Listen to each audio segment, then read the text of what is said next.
नमस्कार, नमस्कार, नमस्कार। This is Byomkesh Mehar. I welcome all of you in my channel. और आज मैं पढ़ाने जा रहा हूँ पॉलिटी, और ये first chapter of the polity that I discuss about the supreme court and high court. But before that, उससे पहले देखिए कि यहाँ पर जो सीरीज है, ठीक है, यहाँ पर जो सीरीज है हम टोटल डिस्कस करेंगे एज वी नो, ठीक है। तो यहाँ पर पॉलिटी डिस्कस करने से पहले क्या क्या चीज़ें हम डिस्कस करेंगे देख लीजिए। तो यहाँ पर जो मैं डिस्कस करूंगा, कंप्लीट पॉलिटी सीरीज डिस्कस करूंगा। और एक चीज़ मैं बता दूं before starting the topic, polity UPSC में सबसे इजी सब्जेक्ट है। If I talk about the history, polity, geography, economy, current affairs, environment, CSAT, maths, reasoning, सबसे सिंपल, सबसे इजी और सबसे कम जो सिलेबस है वो पॉलिटी का है। आपको मजा आएगा पढ़ते वक्त, आपको मजा आएगा। मतलब पॉलिटी का ऐसा सब्जेक्ट है, आप यूपीएससी की तैयारी नहीं भी करते तो भी आपको चीजें जो है पता होना चाहिए। आपको सुप्रीम कोर्ट और हाई कोर्ट के बारे में नॉलेज होना चाहिए कि नहीं। आपको राष्ट्रपति के बारे में, प्रधानमंत्री के बारे में, कलेक्टर के बारे में, डिस्ट्रिक्ट कलेक्टर के बारे में, पंचायती राज के बारे में, कॉन्स्टिट्यूशन के बारे में पता होना चाहिए कि नहीं। तो पॉलिटी में एक भी चीज ऐसा नहीं है जो आपको नहीं पता होना चाहिए। So not as a civil servant but as a normal citizen भी आपको बहुत सारी चीजें हैं पॉलिटी में आपको पता होना चाहिए। तो but don't worry, those are from the science background और those are particularly from the medical, engineering, IIT, so don't worry about that. आपको कोई बैकग्राउंड की जरूरत नहीं है पॉलिटी में। और मैं इस तरीके से पढ़ाऊंगा चीजों को, मेरा काम है चीजों को बहुत सिंपल करना, इंटरेस्टिंग करना, मजेदार करना, ठीक है। मैं हमेशा कोशिश करता हूं। देखिए एक चीज, वन थिंग, एक चीज मैं अपनी क्लास के बारे में बताता हूं कि पहला चीज तो यह है कि what are the topic I teach in the classes that will be more than sufficient for your prelims and mains. उसके अलावा एक भी किताब आपको कहीं और पढ़ने की जरूरत नहीं है, अगर मेरा वीडियोस आप फर्स्ट टू लास्ट देख रहे हो तो। सेकेंड थिंग कि जो भी पढ़ाऊंगा आई मेमोराइज इन द क्लास। जो भी मैं पढ़ाऊंगा मैं उस तरीके से रिप्रेजेंट करूंगा, उस तरीके से वो चीजें रिप्रेजेंट करूंगा, बताऊंगा कि क्लास में ही आपका याद हो जाएगा। क्लास के बाद आपको पढ़ने की जरूरत नहीं है। और क्लास में ही रिवीजन करूंगा, क्लास में ही पढ़ाऊंगा, क्लास में ही उस तरीका बताऊंगा, ट्रिक्स बताऊंगा कैसे चीजों को याद किया जाए।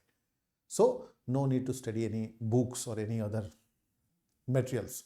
This will be one stop solution, पहला चीज है, ठीक है। सो देखते हैं, देखिए पॉलिटी में हम लोग जो डिस्कस करेंगे बेटा, polity, governance, social justice, international relations and constitutions. तो जो हिंदी मीडियम भी है तो उनको भी दिक्कत नहीं होगा, मैं बाइलिंगुअल दोनों भाषा में पढ़ाऊंगा, हिंदी और इंग्लिश, ठीक है। चलिए, तो आज का पहला जो टॉपिक होगा बेटा वो supreme court and high court. Supreme court and high court, ठीक है। Supreme court and high court. तो supreme court and high court में देखो, नॉर्मली आमतौर के आपके जो किताब है, सुप्रीम कोर्ट अलग दिया होगा, हाई कोर्ट अलग दिया होगा। बट 90% चीजें सुप्रीम कोर्ट और हाई कोर्ट का जो है सिमिलर है, इसलिए मैंने दोनों को साथ में किया है। सुप्रीम कोर्ट और हाई कोर्ट को दोनों को मैंने साथ में करवाया, ठीक है, क्योंकि 90% सिमिलर है। चलिए, तो सबसे इसे और सुप्रीम कोर्ट तो सबसे मजेदार चीज है, सबसे इंटरेस्टिंग चीज है, आपको मजा भी आएगा पढ़ने में, ठीक है, मजा भी आएगा, ठीक है। और एक चीज बता दूं बिफोर स्टार्टिंग द थिंग कि टेलीग्राम में आपको जो है पीडीएफ मिल जाएगा, ठीक है। टेलीग्राम में आपको पीडीएफ अवेलेबल हो जाएगा, ठीक है। ये है ब्योमकेश मेहर नाम पे है। उसके साथ साथ फेसबुक पेज और इंस्टा में भी आप चाहो तो फॉलो कर सकते हैं, वहाँ पर भी रेगुलर अपडेट्स मिलेंगे। और किसी भी प्रकार का दिक्कत है, इस नंबर पे आप जो है कांटेक्ट कर सकते हो। कुछ भी चीज़ों, कुछ भी इंफॉर्मेशन लेना है, कुछ भी चीज़ें हैं, इस नंबर पे, ये मेरा ही पर्सनल नंबर है, आप मुझसे बात कर, डायरेक्टली मुझसे बात कर सकते हो। 1-to-1 मेंटोरशिप मिलेगा इस नंबर पे। क्लियर है? चलिए, और विदाउट हेजिटेशन, फोन कॉल उठाना थोड़ा सा मुश्किल होता है, लेकिन मैसेज का, आप लोगों का मैसेज का, व्हाट्सएप मैसेज का मैं 110% रिप्लाई करूंगा। बट एक्सपेक्ट ये मत करना कि इमीडिएट कर दूंगा, बट हाँ, टाइम मिलेगा मैं जरूर करूंगा, ठीक है, क्योंकि बहुत सारा मैसेज आता है तो देखना होता है, तो I definitely reply. Anyway, let's come to the topic. So this is my number, I mean to say this is my personal number, ठीक है। हाँ, तो देखिए, तो सबसे पहला चीज है बेटा, supreme court and high court में सबसे पहला चीज क्या है कि, पहला चीज तो ये है कि देखो कि हम लोग का जो सुप्रीम कोर्ट है उसको हम single system of the court कहते हैं, और इंटीग्रेटेड जुडिशियल सिस्टम, ठीक है, जिसमें जिसमें नेशनल लेवल पे जिसको हम लोग सुप्रीम कोर्ट कहते हैं, स्टेट लेवल पे जिसको हम लोग हाई कोर्ट कहते हैं, और डिस्ट्रिक्ट लेवल पे जिसको हम लोग डिस्ट्रिक्ट कोर्ट या फिर लोअर कोर्ट कहते हैं।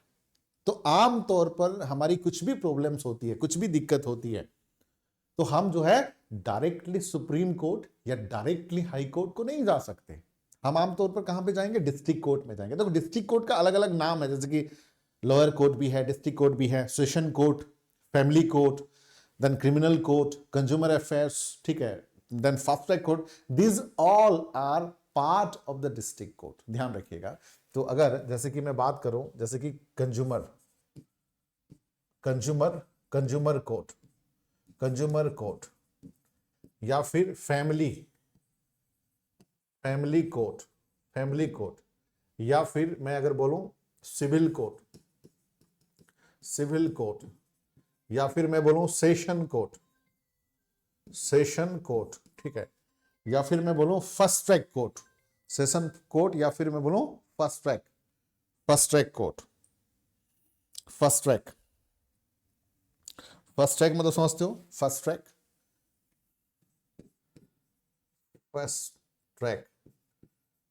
कोर्ट, ठीक है। तो ये सब जो बेटा, these all are part of the district court. तो हम लोग जो अपील करते हैं पहले डिस्ट्रिक्ट कोर्ट को ही अपील करते हैं।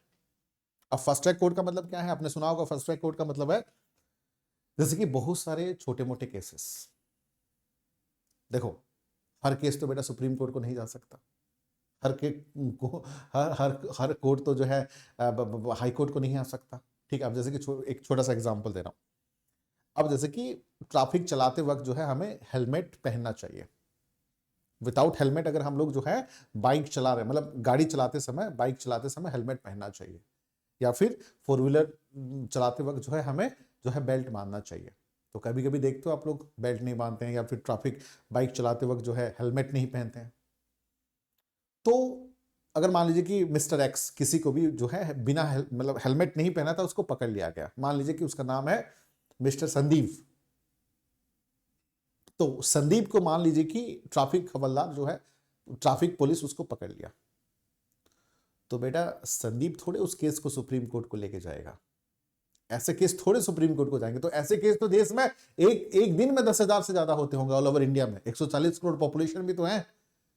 तो क्या ऐसे कोर्ट सुप्रीम कोर्ट अगर अगर अगर मान लीजिए 140 करोड़ पॉपुलेशन है और सुप्रीम कोर्ट में 34 जजेस हैं, क्या सुप्रीम कोर्ट के लिए पॉसिबल है ऐसे छोटे मोटे केस? या मेरा मान लीजिए कि चोरी हो गया, मोबाइल चोरी हो गया, या मान लीजिए मेरा कुछ पेन चोरी हो गया, तो ऐसे केस थोड़े सुप्रीम कोर्ट डील करेगा।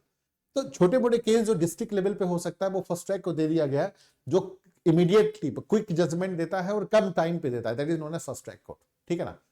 तो that is known as first track court, ठीक है। एनीवे, सो चाहे वो कंज्यूमर कोर्ट हो, चाहे सिविल कोर्ट हो, चाहे फैमिली कोर्ट हो, चाहे सेशन कोर्ट हो, चाहे first track court, these all are part of the district court.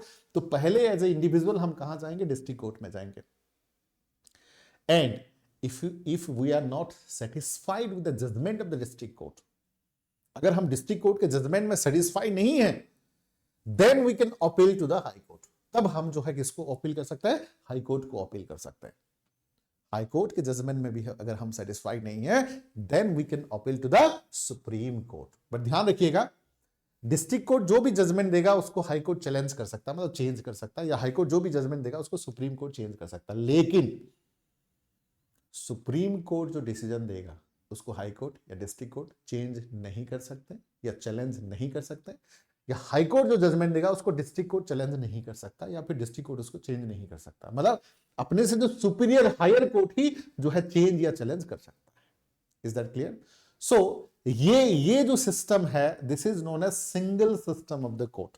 ये जो प्रोसेस है हम उसको क्या कहते हैं बेटा? Single system of the court, एकक प्रणाली, जिसको हम क्या कहते हैं? Single system of the court. उसको हम कहते हैं single system of the court, न्यायालय की एकल प्रणाली, न्यायालय के एकल प्रणाली हम लोग बोलते हैं।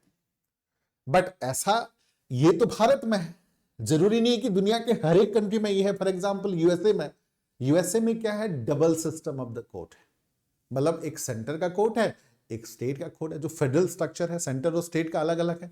जैसे कि फॉर एग्जांपल मैं बात करूं यूएसए का बात करूं, वहां पर क्या है बेटा?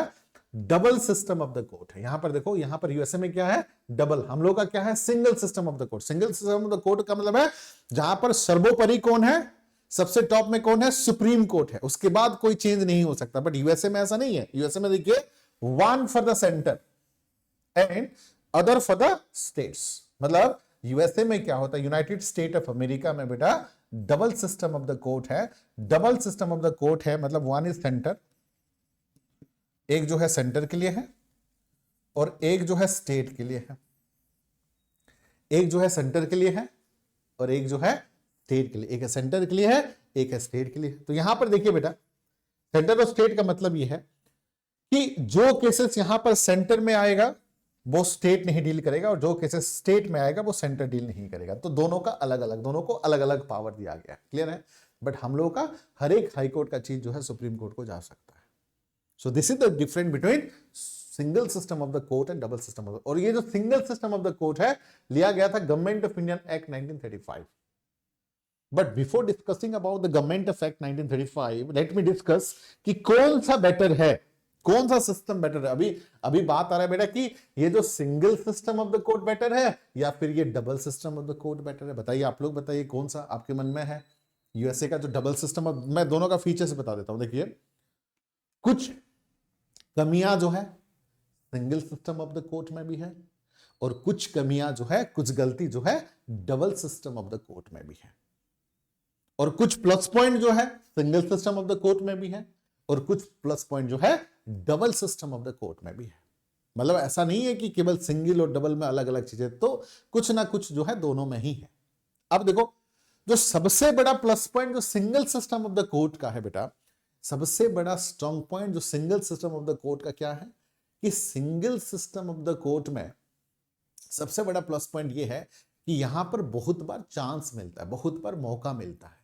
ये पहले आप डिस्ट्रिक्ट कोर्ट जाओगे, वहां पर अगर सेटिस्फाइड नहीं है then they can appeal to the high court, वहां पर सेटिस्फाइड नहीं है they can appeal to the supreme Court. तो यहां पर क्या है, मौका जो है बार बार मिलता है, district court, high court and supreme court. ठीक है? तो जो गलत काम नहीं किया है उसको कई बार चांस मिलता है अपने आप को सही साबित करने के लिए। That is the plus point. ये जो है single system of the court का प्लस पॉइंट है। और नेगेटिव पॉइंट क्या है कि बहुत बार मौका मिलने की वजह से district court then high court then Supreme Court की वजह से जजमेंट जो है बहुत लेट होता है, जजमेंट जो है बहुत डिले होता है। और किसी महान ने कहा था कि मतलब justice delay equivalent to justice denied. Justice delay is equivalent to justice denied. मतलब अगर हमें जजमेंट ही हमारे टाइम पे नहीं मिल रहा है तो उसका नो के बराबर है। अगर जजमेंट 10 साल के बाद मिल रहा है, 20 साल, कुछ जजमेंट तो 30 साल के बाद मिलता है, कुछ जो है 25 साल के बाद मिलता है, 20 साल के बाद। तो जो जजमेंट आज के डेट में जो सिचुएशन है, आपको जजमेंट 10 साल के बाद, 15 साल के बाद, 20 साल के बाद मिला, तो उस जजमेंट का क्या करोगे बेटा? किसको सफाई देते रहोगे? आप तो ब्लेम हो चुके हो दुनिया के नजर में। So that is what justice delay is equivalent to justice denied भी कहा जाता है। तो ये सबसे बड़ा लेकुना है single system of the court में, जिसकी वजह से आप देखते हो जैसे कि कभी कभी जो है जजमेंट गलत भी हो जाता है उसकी वजह से। ठीक है, जजमेंट गलत भी आ जाता है। जैसे कि फेमस केस है सलमान खान का। हालांकि सलमान खान जो फेमस स्टार है, सुपरस्टार, ठीक है, तो सलमान खान के खिलाफ दो बड़े केसेस हैं। एक तो ड्रिंक एंड ड्राइव वाला केस है, और एक तो ब्लैक बक का जो शिकार किया था, काला हिरन का जो गोली मारा था। कौन सा मूवी? हम साथ साथ है मूवी के टाइम पे, है ना।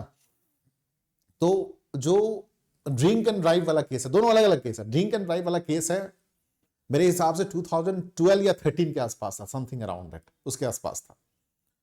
तो वहां पर क्या था उस टाइम पे कि सलमान खान खुद जो है गाड़ी चला रहे थे, और उस मतलब सलमान खुद और ड्रिंक करके जो है ड्राइव किए थे, और वहां पर जो है जो इंसिडेंट हुआ था, जो मतलब गाड़ी जो है मतलब जो रास्ते में जो सोए थे उसके ऊपर चढ़ा दिए थे, उनका डेथ भी हो गया था। तो ड्रिंक एंड ड्राइव वाला केस। लेकिन अभी जैसे कि 2-3 साल पहले जो उनका आया था, अब गाड़ी सलमान खान नहीं चला रहे, अब गाड़ी कौन चला रहा है? सलमान खान का ड्राइवर चला रहा है। उस टाइम पे जब केस आया था सलमान खान खुद गाड़ी चला रहे थे, अब क्या है? ड्राइवर गाड़ी चला रहा है, सलमान खान पीछे के सीट में बैठे हैं। तो अब सलमान खान उतना गिल्टी नहीं है जितना पहले हुआ करते थे। तो ये सबको पता है कि चीजें क्या हो सकता है, कुछ भी हो सकता है। ठीक है, कुछ भी, मतलब आप 10 साल 12 साल के बाद चीजें होगा तो कुछ भी चीजें हो सकती है। मतलब वो चीजें शायद जो है पलट जाए। इसलिए मजाक में, फनी वे में ये भी कहते हैं कि जो ये केस तो ऐसा ही हो गया, और दूसरा केस भी जो काला हिरन है, ब्लैक बक को शिकार करने वाला चीज है, वो भी पलट जाएगा। वो काला हिरन खुद जो है बता देगा कि यार उसने खुद सुसाइड किया था, उसको सलमान खान ने गोली नहीं मारा था, उसने खुद सुसाइड किया था। या ऐसा भी हो सकता है कि ब्लैक बक की जगह पे ब्लैक डॉग भी हो सकता है, काला हिरन की जगह पे काला कुत्ता हो सकता है। काला हिरन इज ए एंडेंजर स्पीशीज, उसको मारने के लिए पनिशमेंट होता है, बट काला कुत्ता को मारने के लिए आपको इतना बड़ा पनिशमेंट तो नहीं होता। तो मतलब फनी वे में मैं बताने की कोशिश कर रहा हूं। कहने का मतलब इतना सा है, मैं ये एग्जांपल देने का मतलब इतना सा है कि किसी को मतलब इंसल्ट करना मेरा मकसद नहीं है। कहने का मकसद ये है कि कुछ भी हो सकता है, कुछ भी हो सकता है। You got it my point? So this is the lacuna of the single system of the court. Whereas double system of the court में प्लस पॉइंट क्या है कि जस्टिस जो है जल्दी होता है। जस्टिस क्या है? जस्टिस जो है जल्दी होता है, जजमेंट जो है क्विकली होता है। और उनका डिफेक्ट क्या है double system of the court में? कभी कभी जल्दी जजमेंट होने की वजह से जो एक्चुअली में गिल्टी नहीं है, जो एक्चुअली में दोषी नहीं है, वो बेचारा फंस जाता है। कभी कभी गलत जजमेंट की वजह से वो बेचारा फंस जाता है। तो this is the lacuna of the, तो कमियां उसमें भी है, कमियां उसमें भी है। और इंडियन जुडिशियल सिस्टम के बारे में अगर आपने मूवी देखा है, दामिनी मूवी, सनी देओल का एक डायलॉग है, फेमस है कि तारीख पे तारीख, तारीख पे तारीख, तारीख पे तारीख, तारीख पे तारीख, इंसाफ नहीं मिलता जज साहब, है ना? सुने हो ना, दामिनी मूवी देखे हो ना? तो कहीं ना कहीं ये इंडियन जुडिशियल सिस्टम पे लागू होता है। तारीख पे तारीख, तारीख पे तारीख, तारीख पे तारीख और तारीख पे तारीख, जजमेंट जो है बहुत लेट आता है। ठीक है, सो ये दिस इज द लेकुना। एनीवे, तो this is all about the single. हाँ, और एक चीज मैं यहां पर बता दूं आप लोगों को कि ये खासियत जो है गवर्नमेंट, अब देखो सबसे इंटरेस्टिंग चीज है, गवर्नमेंट ऑफ इंडियन एक्ट 1935 है क्या?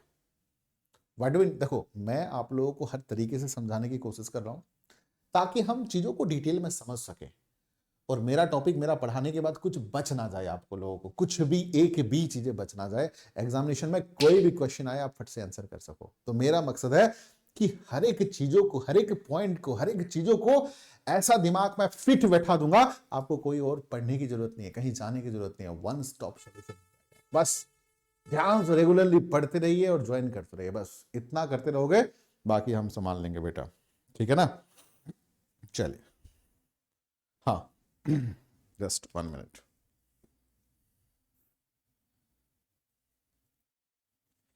हाँ, तो मैं बात कर रहा था यहां पे अब गवर्नमेंट ऑफ इंडियन एक्ट 1935 के बारे में मैं बात कर रहा था। What do understand by this act? Bharat अधिनियम कानून 1935 का, government Indian, that is, what is that? Government of Indian act 1935 का, व्हाट इज दैट? देखो, वैसे तो ब्रिटिशर जब रूल कर रहे थे, ब्रिटिशर अपने टाइम पे बहुत सारे नियम कानून लाए थे, बहुत सारे रूल्स एंड रेगुलेशन लाए थे, जिसमें से मतलब पीट्स एक्ट से लेकर government of Indian act, Morley Minto reforms 1909, Montagu Chelmsford 1919, then yes Simon commission, government of Indian act, then उसके बाद जो है कैबिनेट मिशन प्लान, तो बहुत सारी चीजें आया था। तो सबसे ज्यादा जो रेलिवेंट है भारत के लिए वो है government of Indian act 1935। No doubt उसको हमने उस टाइम पे एक्सेप्ट नहीं किया था, बट हम लोगों का जब संविधान का गठन हुआ था, 19 मतलब इंप्लीमेंटेशन किया गया था 1950 में, और संविधान बनाना जब स्टार्ट हुआ, हमने क्या किया कि देश में जितने भी कंट्री का ऑलरेडी संविधान है उसको हमने, हमारे जो लॉयर हैं, हमारे जो एक्सपर्टाइज है, उसको अच्छे से पढ़े थे, और इंडियन सोसाइटी को स्टडी करने के बाद जो संविधान में जो चीजें हमें फिट लगा उसको हमने उठा लिया था। फॉर एग्जांपल, फंडामेंटल राइट हमने यूएसए से लिया है, फंडामेंटल ड्यूटीज हमने रशिया से लिया है, डीपीएसपी डायरेक्टिव स्टेट प्रिंसिपल हमने आयरलैंड से लिया है, और ज्यादातर चीजें जो है गवर्नमेंट ऑफ इंडियन एक्ट 1935 से लिया है। मैं बता दूं उस टाइम पे 395 आर्टिकल आर देयर टोटल, तो 395 आर्टिकल में से 50% से ज्यादा कंटेंट हमने संविधान का इस यहां से उठाया है, मतलब करीब करीब 200 से लेकर ज्यादा आर्टिकल्स जो है हमने यहां से उठाया, मतलब more than 50% of the content of the our constitution was taken from government of Indian act 95। तो इतना रेलिवेंस है। और एक चीज मैं बता दूं इस एक्ट के बारे में कि हमारा देश जो आजाद हुआ था, कब हुआ था बेटा? हमारा देश जो आजाद हुआ था 15 अगस्त, of course, that is 15 of August 1947 को देश जो है हमारा आजाद, वी गॉट इंडिपेंडेंट, है ना। हम लोगों का जो संविधान हुआ था बेटा 26 जनवरी 1950, है ना। हम लोगों का जब संविधान हुआ था 26 जनवरी, तो इसी बीच में 47 से लेकर 50 तक करीब करीब जो है हमारे पास जो 2.5 साल के आसपास जो है, मतलब 47 से लेकर 50 तक ये 2.5 साल के आसपास जो है संविधान, देखो देश तो आजाद हो चुका था बट देश का अपना संविधान नहीं था। हमारा संविधान कब हुआ था 26 जनवरी, 2.5 साल तक। तो उसी दौरान, इसी बीच में उसी दौरान ये जो गवर्नमेंट ऑफ इंडियन एक्ट 1935 है उसको जो है टेम्पररी कॉन्स्टिट्यूशन के हिसाब से, this is was known as temporary constitution for India, temporary constitution for India. तो this work as the temporary constitution. भारत का संविधान का ये टेम्पररी था, उसमें ये कहा गया था कि जब परमानेंट संविधान हो जाएगा तो ये जो है हट जाएगा। लेकिन 1947 से लेकर 15 अगस्त 1947 से लेकर 26 जनवरी तक ये जो government of Indian act work as the temporary constitution of India. Are getting my point? So this is all about that, ठीक है। देन तो यही रेलिवेंस है। उसके बाद देखो सुप्रीम कोर्ट का जो इनॉग्रेशन हुआ था वो है 28 जनवरी 1950 में। Supreme Court was inaugurated on 28 जनवरी 1950। देखो संविधान कब हुआ, इंप्लीमेंटेशन 26 जनवरी 1950, 2 दिन के बाद सुप्रीम कोर्ट स्टार्ट हुआ था, एज सिंपल इज दैट। उससे पहले उसको फेडरल कोर्ट कहा जाता था, जो कि गवर्नमेंट ऑफ इंडियन एक्ट 1935 के हिसाब से था। उससे पहले Supreme Court was known as federal court of India, उसको कहा जाता था फेडरल कोर्ट कहा जाता था, संघीय न्यायालय कहा जाता था सुप्रीम कोर्ट को, ठीक है। और ये कहां पर हुआ था, ये established under the government of India 1935 के हिसाब से उसको फेडरल कोर्ट कहा गया था। तो ध्यान रखिएगा, संविधान 26 जनवरी, सुप्रीम कोर्ट इनॉग्रेट कब हुआ था, 28 जनवरी, 2 दिन के बाद। It's you can easily remember that thing, ठीक है। उसके साथ साथ सुप्रीम कोर्ट के साथ साथ मैं थोड़ा सा हाई कोर्ट का भी बता देता हूं, ठीक है। देखिए मैं पहले ही बताया था कि सुप्रीम कोर्ट का जो टॉपिक है और हाई कोर्ट का जो टॉपिक है, आप कोई भी किताब देखोगे दोनों अलग अलग हैं, बट एज 10 साल से पढ़ा रहा हूं तो दोनों 90% जब सिमिलर है तो दोनों को एक साथ क्यों ना पढ़ा दूं। तो यही मेरा मकसद है कि दोनों को जो है मैं एक साथ आप लोगों को पढ़ा दूंगा। क्लियर है पॉइंट? अब देखो हाई कोर्ट, देखिए top position of the judicial administration of the high court. High court देखो 18, देखो हाई कोर्ट जब था, ब्रिटिशर जब रूल कर रहे थे, देखो सुप्रीम कोर्ट कब हुआ था एग्जैक्टली, इनॉग्रेट जो है आजादी के बाद, बट हाईकोर्ट ब्रिटिशर जब रूल कर रहे थे उन्होंने ही हाईकोर्ट जो है गठन कर दिया था अपने टाइम पे। और 1862 में उन्होंने 3 हाईकोर्ट का गठन किया था, एक कलकत्ता में, एक बॉम्बे में, एक मद्रास में। ध्यान रखिएगा 1862 में उन्होंने जो है 3 हाईकोर्ट सेटअप किए थे, 3 हाईकोर्ट सेटअप किए थे। कहां पे, एक हाईकोर्ट जो है कलकत्ता, एक जो है बॉम्बे और एक जो है मद्रास में। एक है कलकत्ता, एक है बॉम्बे और एक है मद्रास में। क्लियर है बेटा? उसके बाद देखिए 3 हाईकोर्ट के बाद इन द ईयर 1866 में एक 4th हाईकोर्ट उन्होंने बनाया था, जो कि इलाहाबाद में बनाया था। 4th हाईकोर्ट 1866 में, ठीक है, इलाहाबाद में। तो यहां पर देखो 1862, उसके बाद 4 साल के बाद 1866, देन 1866 में कौन सा कोर्ट है, Allahabad court, Allahabad high court बनाया था, ठीक है। अब देखो बेटा एक चीज मैं बता देता हूं, अगर मैं बात करूं यहां पर इंडिया की बात करूं, ठीक है ना, इंडिया के, ये है नॉर्दर्न साइड, ये है साउदर्न साइड, ये है ईस्टर्न साइड, ये है वेस्टर्न साइड, ठीक है।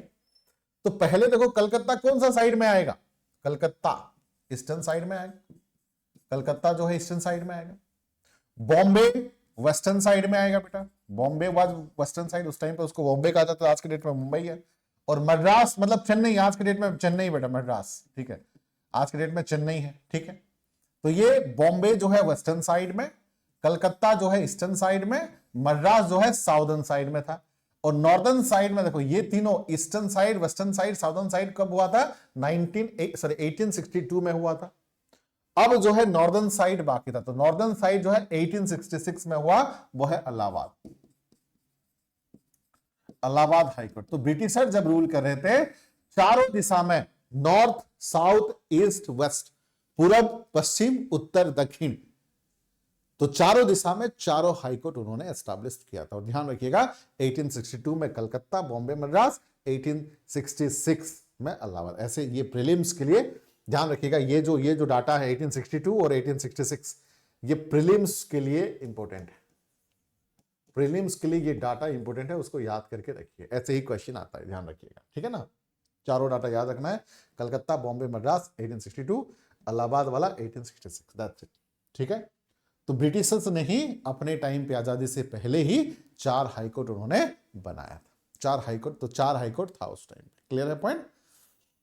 देन उसके बाद देखो, अगर मैं बात करूं संविधान के भाग 5 में, part 5 of the constitution deal with the supreme court, जो आर्टिकल 124 से लेकर 147 में जिनका जिक्र किया गया है, जिसमें सुप्रीम कोर्ट का क्या पावर मिलेगा, ऑर्गेनाइजेशन गठन कैसे होगा, उसको जुरिडिक्शन जो क्षेत्राधिकार क्या होंगे, कैसे अपॉइंटमेंट होंगे, कैसे उनका पावर होगा, कैसे उनको इंपीचमेंट किया जाएगा, कैसे उनको रिमूव किया जाएगा, ये सब चीजें जो है बर्नीत है, ध्यान रखिएगा बच्चों।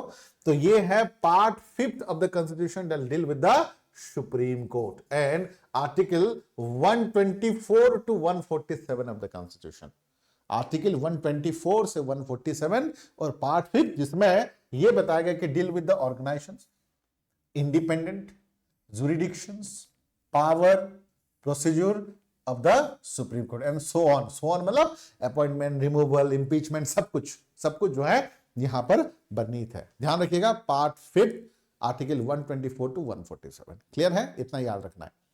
और the constitution provide a high court for each state, हर एक स्टेट के लिए हाईकोर्ट उसके साथ साथ जो है हाईकोर्ट भी हर एक स्टेट को मिल गया था, ठीक है। And but the 7th Amendment Act 1956 authorized the Parliament to establish a common high court 2 or more state or union territory, मतलब 1956 के हिसाब से, ध्यान रखिएगा 1956 के हिसाब से, ठीक है, ये ऑथराइज दिया गया कि हर एक हाई कोर्ट जो है इंडिपेंडेंट होगा, अगर वो कॉमनली हो सकता है या फिर जॉइंटली हो सकता है। फॉर एग्जांपल पंजाब, हरियाणा और चंडीगढ़ का एक ही हाई कोर्ट है, बॉम्बे, दामन एंड दीव, दादरा नगर हवेली का एक ही हाई कोर्ट है, आसाम, अरुणाचल प्रदेश, ठीक है, नागालैंड, मिजोरम का एक ही हाई कोर्ट है गुवाहाटी में, समझ रहे हो। तो कुछ हाई कोर्ट जो है कंबाइंड है, जैसे कि उड़ीसा का हाई कोर्ट है, मध्य प्रदेश का है, झारखंड का है, छत्तीसगढ़, ये सब का अलग है। लेकिन अगर मैं पंजाब, हरियाणा, चंडीगढ़ का एक ही हाई कोर्ट है, बॉम्बे, दादरा नगर हवेली, दामन एंड दीव का एक ही हाई कोर्ट है, कुछ हाई कोर्ट कॉमन है, कुछ हाई कोर्ट सेपरेट है। तो ये 7th कॉन्स्टिट्यूशनल अमेंडमेंट एक्ट, ध्यान रखिएगा 7th number, that is 7th constitutional amendment act बेटा कब हुआ था, ये 1956 में हुआ था, ठीक है, कि हिसाब से ये ऑथराइज किया गया कि हर एक राज्य का जो है अलग अलग हाई कोर्ट होगा, कुछ कंबाइन हो सकता है, कुछ जो है सेपरेट हो सकता है, ठीक है। अब प्रेजेंटली कितना हाई कोर्ट है बेटा, प्रेजेंटली हम लोगों के पास जो है 25 हाई कोर्ट आर देयर। उससे पहले बेटा 25 हाई कोर्ट नहीं था, उससे पहले जो है 24 हाई कोर्ट था। उससे पहले कितना था, प्रेजेंटली कितना है हम लोगों के पास 25 high court are there, 25 high court are there. उससे पहले हमारे पास 25 हाई कोर्ट नहीं था, 24 हाई कोर्ट था। आंध्र प्रदेश और तेलंगाना का हाई कोर्ट कॉमन था हैदराबाद में। अब जो है अमरावती जो रिसेंट हाई कोर्ट कह सकते हो, अमरावती हाई कोर्ट जो कहां पे है, आंध्र प्रदेश में है, आंध्र प्रदेश में है। ये जो है 25 नंबर लेटेस्ट। उससे पहले आंध्र प्रदेश और तेलंगाना का एक ही हाई कोर्ट था हैदराबाद में। 25 से पहले 24 था, 24 हाई कोर्ट वाज देयर, ठीक है। 24 से पहले 21 हाई कोर्ट था, मणिपुर, मेघालय और त्रिपुरा। उससे पहले क्या था, मणिपुर, मेघालय और त्रिपुरा 2013 में अलग हुए थे। 2013 में क्या हुआ था बेटा, मणिपुर,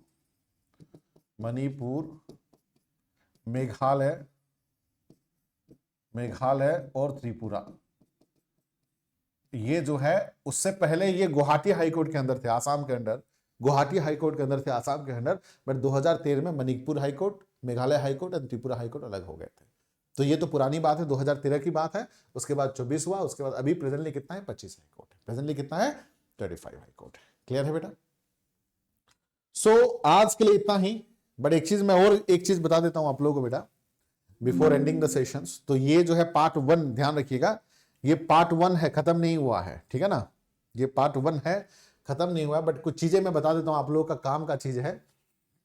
देखो एक काम का चीज है जो, देखो यहां पर हमने क्या किया है कि 50 डेज का चैलेंज किया। ध्यान से सुनिए, ध्यान से, 50 days challenge for the UPSC, ये आप लोगों के लिए है, ठीक है। 50 डेज चैलेंज फॉर यूपीएससी, कितने लोग एक्सेप्ट करने के लिए तैयार हैं बताओ?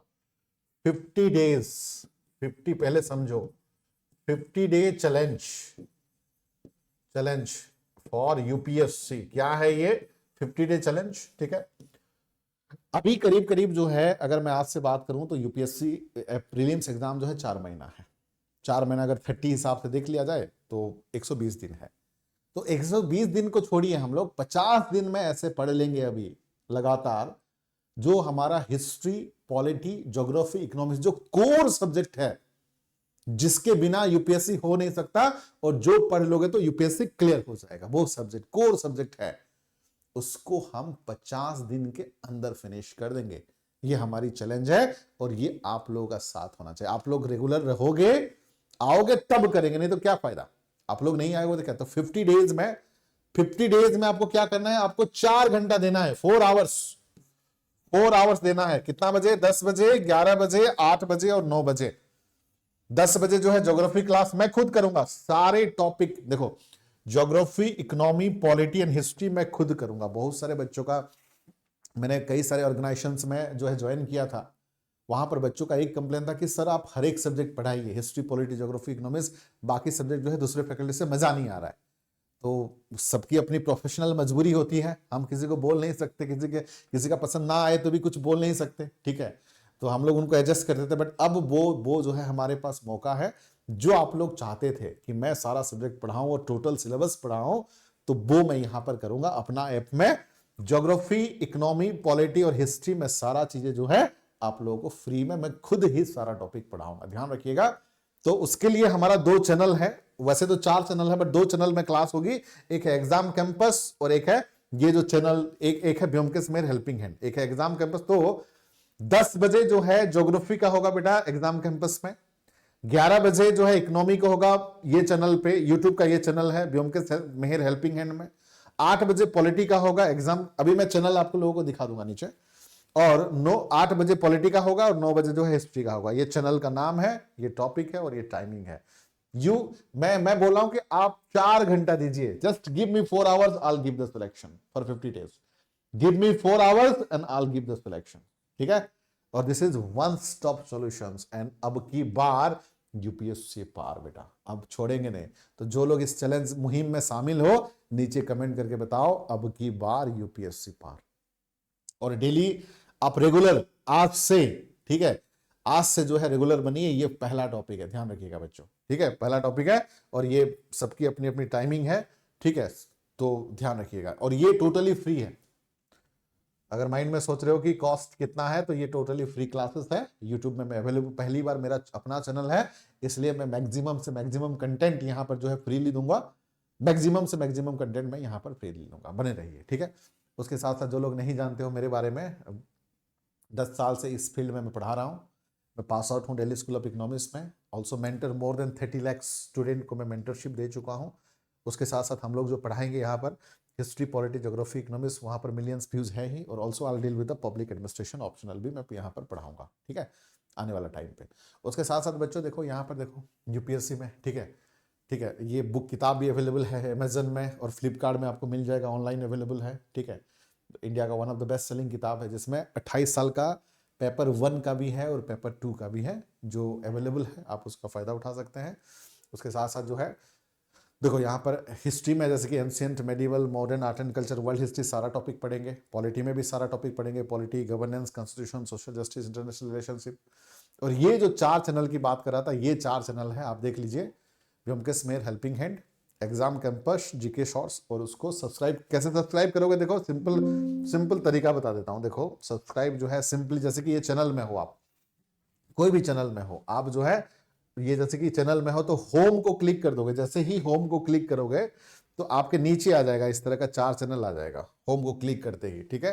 एक है एग्जाम कैंपस, एक है ग्लोबल टीवी चैनल, एक है जीके शॉर्ट्स और एक है बीएम कश्मीर। ये चारों चैनल सब्सक्राइब कर लीजिए, ये चारों चैनल में ही आपको सारी चीजें कंटेंट प्रोवाइड कर दिए जाएंगे। ठीक है बच्चा, तो बने रहिए, जुड़े रहिए लगातार, बैक टू बैक, और अब की बार यूपीएससी पार। जय हिंद।